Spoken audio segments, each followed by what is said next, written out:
dia, Alfa 5 e Alfa 6.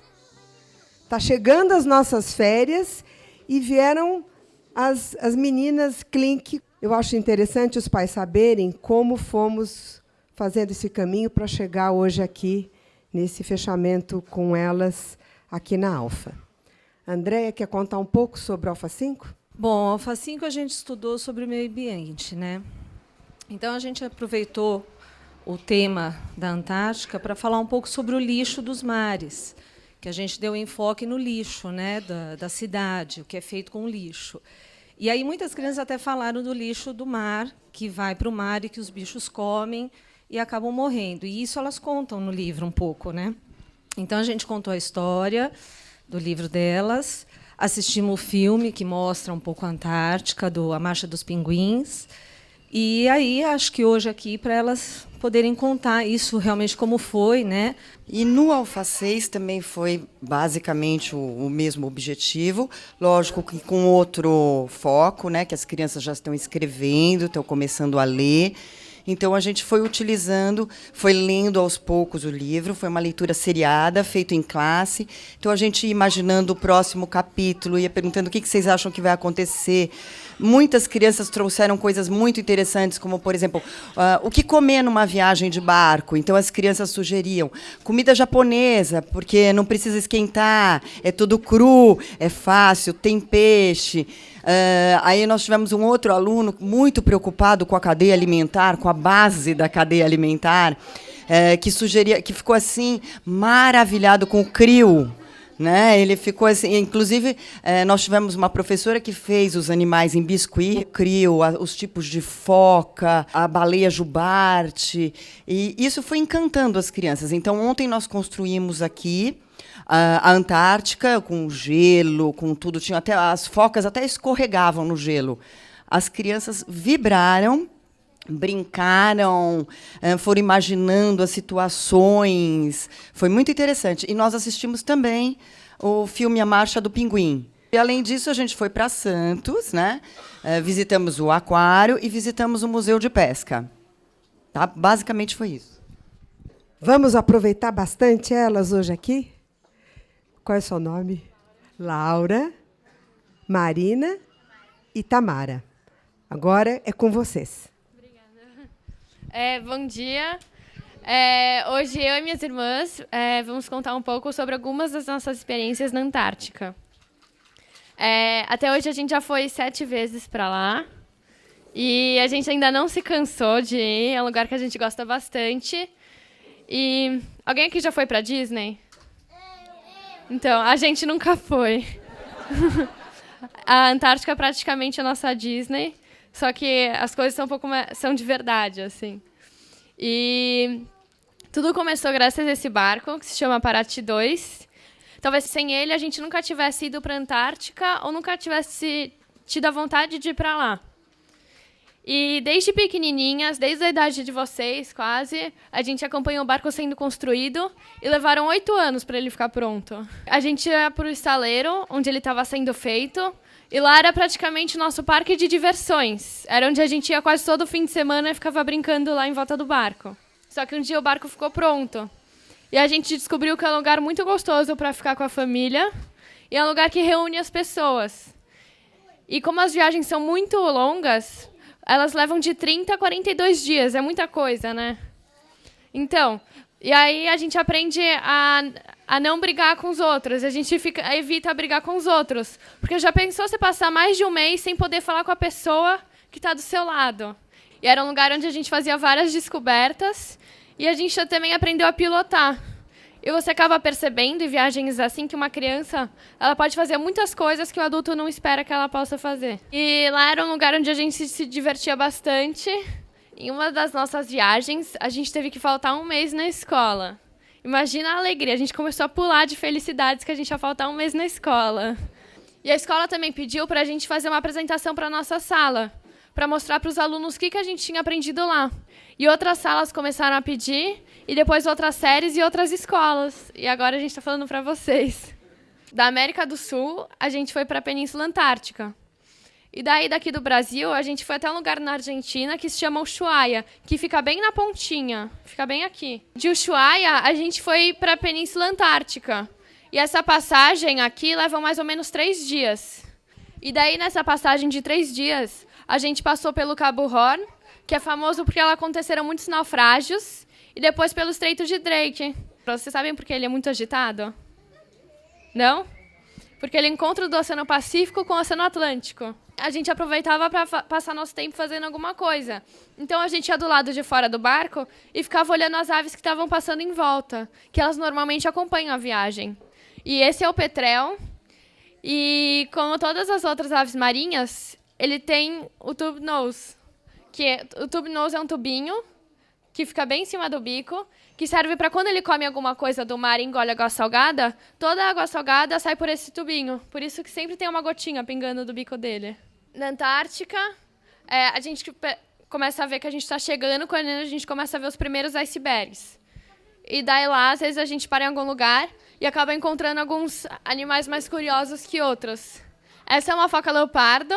E essa foca, ela quando a gente estava parado em um lugar chamado Plenô, ela ia todo dia e ficava dando várias voltas no barco. Uma experiência bastante diferente que a gente teve lá foi poder velejar de Optimist, que é o menor veleiro do mundo feito para crianças. Então, vocês conseguem velejar de Optimist? E, às vezes, eu estava velejando e olhava para o lado, e daí eu olhava e tinha umas bolinhas na água. Só que você nunca sabe o que vai sair. Podia ser um pinguim, uma foca ou uma baleia, se desse muita sorte, assim. Vou chamar a Marinha para continuar. Obrigada. Obrigada. Bom, na Antártica não tem shopping, não tem padaria, não tem nada. Então, tudo que a gente precisar lá, a gente tem que trazer daqui do Brasil. E durante a nossa viagem, nossos pais eles não obrigaram a gente a fazer nada. A gente não podia ficar dormindo quando a gente quisesse. Só que, conforme as viagens foram passando, a gente foi percebendo que eles estavam precisando de ajuda. Então, a Tamara começou a cozinhar e eu via que ela bagunçava a louça. A gente limpava o barco, às vezes, e a Laura ajudava, de vez em quando. Para lavar a louça, a gente usava água salgada. E, para tomar banho, nosso pai ele tinha medo que a gente passasse do tempo. E ele colocava água dentro dessa panela, esquentava a água, colocava dentro do banheiro e a gente tinha que se virar com essa panela uma vez por semana durante o nosso banho. E na Antártica, uma coisa bem diferente daqui é que no verão só fica claro e no inverno só fica escuro. Isso é o máximo de escuro na Antártica, no verão, não fica mais escuro que isso. Na Antártica não tem uma bandeira, não tem uma língua própria. E uma coisa bem legal que aconteceu com a gente uma vez foi que a gente encontrou um barco de franceses e a gente tinha ouvido falar no rádio que tinha uma criança dentro desse barco. E a gente achou super legal porque na Antártica não tem crianças. E era uma família de franceses. A gente não falava francês e eles não falavam português. Então, a gente tinha que se comunicar em inglês e se a gente não soubesse uma língua estrangeira, a gente não queria se comunicar com eles. E ao redor da Antártica, a gente encontrou várias espécies de pinguins. Esse é o pinguim papua, que é o mais encontrado lá, e eles são os mais curiosos. Esse é o pinguim chinstrap, mas a gente chama ele de pinguim policial, porque parece que ele tem um capacete. Esse é o pinguim Adelie, que é o que a gente desenha, que tem a cabeça preta e o corpo branco. E esses pinguins eles gostam muito de ficar no frio. E a Antártica, o clima lá tá aumentando. E está ficando mais quente, e esses pinguins estão migrando para lugares mais frios da Antártica. E esse é o pinguim macaroni, que acho que deram esse nome porque parece que ele tem macarrõezinhos na cabeça. Quando a gente foi lá da primeira vez, a gente não sabia, mas basicamente existem 2 tipos de gelo. O primeiro gelo, o gelo de água salgada, que é aquele da água do mar, que congela no inverno e no verão, vão formando pedacinhos desse gelo que vai derretendo. O gelo de água doce, que é aquele que cai da neve ou da chuva, e esse gelo vai acumulando em cima das geleiras ou das montanhas de neve, e vão caindo pedaços na água, e conforme o vento vai passando, o iceberg ele vai virando e vai formando formas diferentes. E quando você olha um iceberg e acha que ele é grande, mais da outra metade dele, o dobro dele está embaixo da água. Bom, esse era um outro momento de distração dos nossos pais. E por mais que pareça uma foto bonitinha e com crianças felizes escorregando, é muito perigoso o que a gente está fazendo, e o iceberg ele acaba aqui, mais ou menos. Então, se a gente escorregasse mais de 1 metro, mais ou menos, a gente iria cair na água, e por isso eles sempre procuravam ficar nos icebergs que tinham focas. Porque as focas são muito espertas e sempre procuram ficar nos icebergs que são mais planos e mais seguros. E outra coisa bem legal que aconteceu com a gente em uma das viagens foi que, da última vez que meu pai tinha ido, ele falou que ele tinha escondido um tesouro lá. E a gente, com a nossa imaginação fértil, pensou que realmente fosse um tesouro. E quando a gente foi procurar, nos 3 primeiros minutos, todo mundo estava brigando pela pá. E depois, meu pai passou mais ou menos uns 4 dias cavando sozinho o tesouro na neve. E quando ele finalmente achou, ele estava super contente, porque ele ia ter a nossa alegria mantida e garantida por uns bons tempos. E foi uma decepção na hora que a gente abriu, porque ninguém ficou feliz e todo mundo estava decepcionado. Porque não era um tesouro, era uma caixa de plástico com garrafinhas de vidro, fotos velhas e cordinhas, e uma bíblia também. E a gente não ficou rico quando a gente achou esse tesouro, e lá também não tinha pérolas, nem joias, nem ouro. E a gente aprendeu que o importante de um tesouro não é o preço das coisas que tem dentro, mas sim o valor que elas têm pra gente. Então a gente fez nosso próprio tesouro com coisas que eram importantes pra gente, que para as outras pessoas não era tão importante assim, porque não tinha muito valor. Agora eu vou chamar a Tamara. Obrigada. Bom, muita gente acha que na Antártica não tem ninguém. E de verdade, ninguém mora lá. Mas durante o verão, tem muitas pessoas que vão. É o caso dos velejadores. E antigamente, quando eles não sabiam exatamente quando que na Antártica que ia esfriar e quando que ia fazer sol, eles sempre tentavam fazer esses refúgios para caso o barco deles naufragasse, como aconteceu várias vezes, eles conseguirem sobreviver. Então, tem vários refúgios que hoje em dia estão abandonados, porque hoje em dia a gente consegue prever as condições climáticas antes. Meu pai gosta de continuar a tradição, então ele continua deixando comida até hoje. E quando a gente faz viagens tão longas, a gente gosta de aproveitar o máximo possível. Então, a gente, em vez de ficar só na Antártica, a gente aproveita para visitar um lugar que é bem próximo, chamado Geórgia do Sul. Lá a gente já começa a ver bem mais verde. Essa aqui é Grytviken, que é uma estação baleeira na Geórgia do Sul, que hoje em dia está abandonada. A única vida que tem lá dentro são os elefantes marinhos. Os machos adultos chegam a medir até 6 metros de comprimento. E os elefantes marinhos são parentes das focas. Essa aqui é a foca de Weddell, que tem as manchinhas da barriga. Essa é a foca de pelo, que é a única que aparece as orelhas, e ela tem bastante na Geórgia. Essa aqui é a foca caranguejeira. E essa aqui é a foca leopardo. Vocês leram sobre a foca leopardo no livro, não é? E vocês sabem que ela é a única foca que come pinguim. Aqui é uma colônia de pinguins reis, que a gente visitou. E numa colônia de pinguins tão grande e todos tão parecidos, pode parecer difícil para a gente conseguir encontrar o filhote de cada um. Mas eles têm 2 jeitos que eles conseguem reconhecer o filhotinho. Que nem a gente, cada um tem uma voz diferente. Cada um de vocês tem uma voz diferente, não tem? Então, só que para o pai conseguir reconhecer pela voz, os pinguins têm que ficar gritando muito. E eles gritam o dia inteiro no meio da colônia. Alguém já viu Happy Feet? Então, você tem a camiseta. Então, vocês lembram que cada um tem uma voz diferente? Mas, na verdade, não é que nem no filme, porque eles não gritam bonitinho. Eles todos fazem barulhos muito parecidos. Mas chega no final do dia, e como é o próprio filhote, o pai acaba reconhecendo. A outra coisa que eles têm diferente é a cor da penugem e do bico. Esse pinguim aqui tem meio que um azul na ponta. Vocês estão vendo? E esses pinguins têm o bico bem mais laranja. E a penugem, que é o pescoço deles, também é diferente. E esse aqui é o navio pesqueiro japonês. Ele estava lá para pescar krill, isso aqui é o Oceano Austral, para fazer ração de gato, cachorro, passarinho e outros animais domésticos. Só que, na nossa opinião, isso devia ser proibido, vocês não acham? Porque imagina, se eles ficarem pescando um monte de krill, vai chegar uma hora que os animais da Antártica não vão mais ter o krill para se alimentar. E o que vai acontecer é que todos os animais da Antártica vão acabar morrendo por causa disso. E esse é o krill, que parece um camarãozinho e tem 3 centímetros de comprimento. E ele está na base de toda a cadeia alimentar da Antártica. E essa aqui são algumas espécies de baleias que a gente viu. Só que para conseguir ver baleia, você não precisa ir até a Antártica. Quando chega no inverno, elas começam a sair das regiões frias e começam a ir para lugares mais quentes. Então, elas chegam até Santa Catarina, aqui no Brasil, as Francas, e as baleias de Bart vão até a Bahia. E essa aqui é a baleia azul. A baleia azul é o maior animal que já existiu na Terra. Ela é maior até que os dinossauros. Então, vocês imaginam qual é o tamanho dela. Esse aqui é o tamanho de um mergulhador. E esse é comparado com o tamanho de uma baleia azul. Só que hoje em dia, as baleias azuis estão correndo risco de extinção. Por isso que a gente nunca conseguiu ver uma. No mundo, existiam baleias em quase todos os lugares. E com o passar do tempo, começaram a perceber que elas foram sumindo. E isso é porque tinha vários países que se alimentavam de baleias ou usavam a carne das baleias para fazer energia, ou para fazer roupa, ou para fazer raquete e várias outras coisas.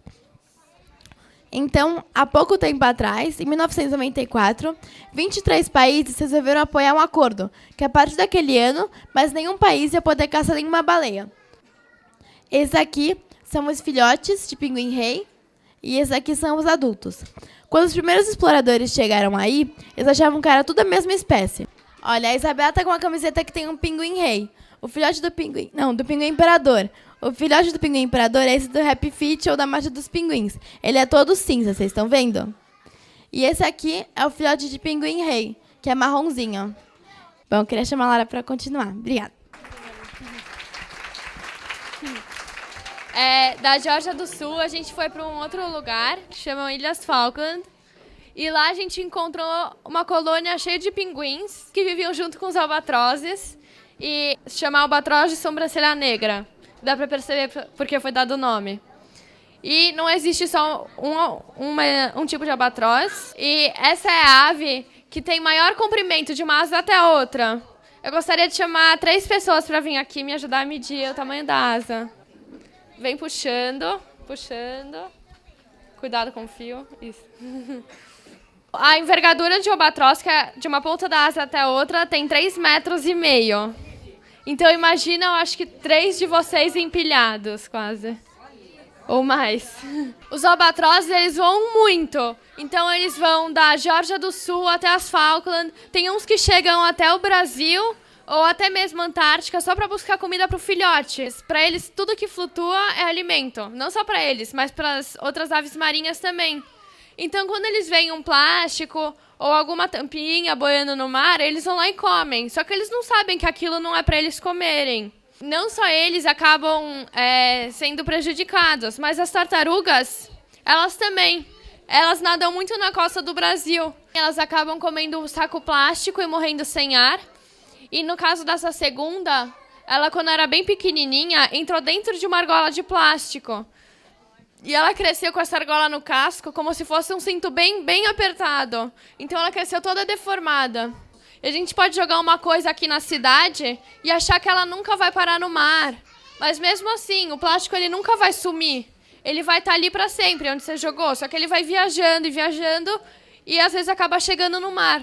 E os animais comem. Bom, numa viagem é muito importante a gente também aprender a fazer registros. Porque o dia que a gente voltar, a gente vai querer lembrar de tudo o que a gente viu, o que a gente fez, e muitas vezes a gente não vai lembrar.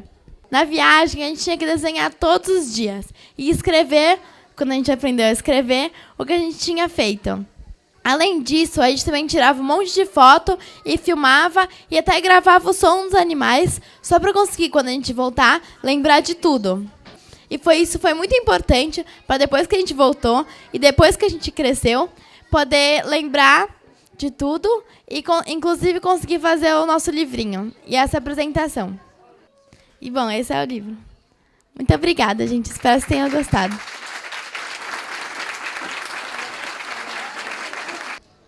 Com quantos anos vocês foram a primeira vez para lá? Eu e a Tamara, a gente é gêmeas, pra quem não sabe. A gente tinha 8 e a Marininha, ela tinha 6 anos. Bom, eu acho que ela perguntou se a gente foi de carro ou de bicicleta e se a gente gostou e se ela não tinha nascido. Eu acho que ela não tinha nascido. Eu trouxe esse diário porque eu quis perguntar algumas coisas. A Carol perguntou, ela fez como se fosse um diário, só que ela escreveu algumas perguntas pra gente. e desenhou. Daí ela perguntou se a gente viu algum grupo de pinguins e se a gente viu focas também. Sim, a gente viu. E as colônias de pinguins, elas são muito grandes, mas também variam muito. Eu queria agradecer pela paciência de vocês. Obrigada por terem vindo. Espero que vocês tenham gostado.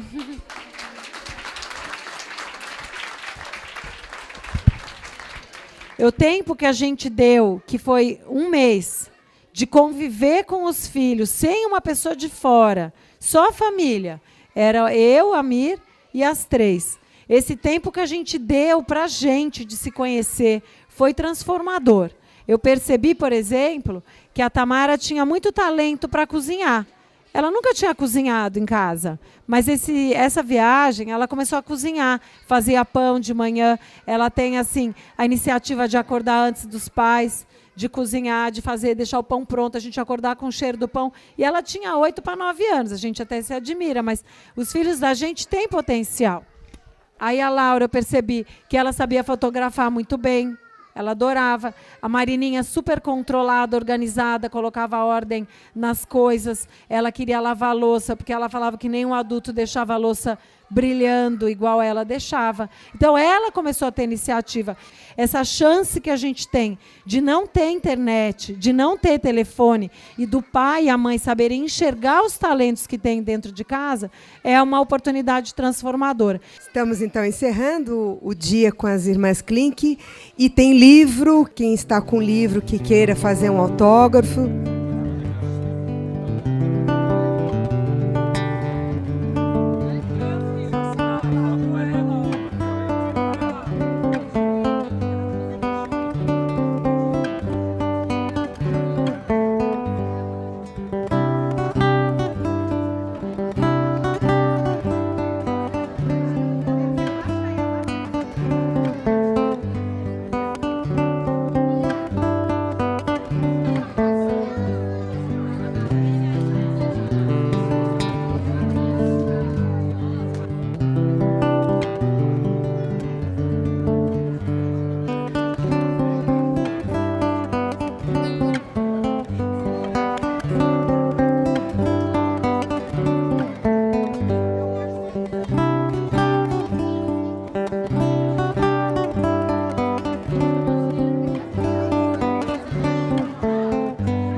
Gostei muito.